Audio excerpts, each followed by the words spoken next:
going to talk about who is considered a U.S. resident or non-resident. So coming in our offices, we have different individuals that come in. We have U.S. citizens, we have permanent residents, we can have non-residents that come in on there.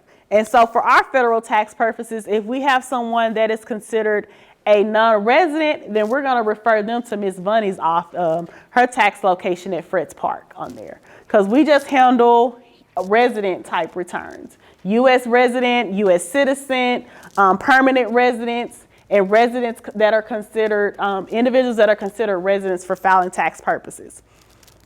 So residents, they can meet two tests.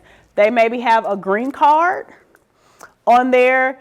And so when I see that, it's probably only the little card that's kind of about the size of a social that says that they're a permanent resident, that has their residency card on there, or the substantial present test. That means they have been physically present in the U.S. for a number of days. So their substantial present means they were at least in the U.S.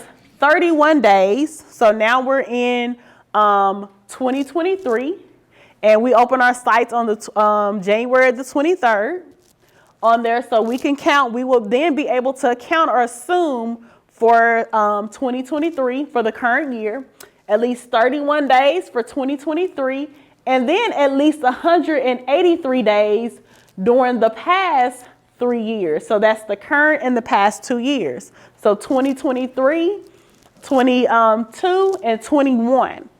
So if they were in for those, if they meet those 2 bullet points for as being physically present in the U.S., they would be considered a resident for federal tax purposes. Now, the difference between those two is the first one with a green card, they have a social. The other one, they do not have a social on there. They would have an I-10, or we would have to apply for an I-10 for them on here. So those would be the differences between those two that would be considered a resident on there. They have a Social Security card for the green card. They will come with a Social Security card, and the second one, they will come with an I-10, or they have to apply for an I-10. Then we have our non-resident. And again, this is Ms. Bunny's site. She's going to do regular tax returns, the regular 1040s, but she also does the 1040 NRs, those non-residents. So this means those individuals, they have their tax home is in a foreign country. Typically, they're here in the U.S. just for a limited period of time, and typically that is under 5 years. Ms. Bunny, you can correct me if I'm wrong. So under 5 years or more, then they can convert to be considered a resident. So this also means they have a closer connection to their home country than the U.S.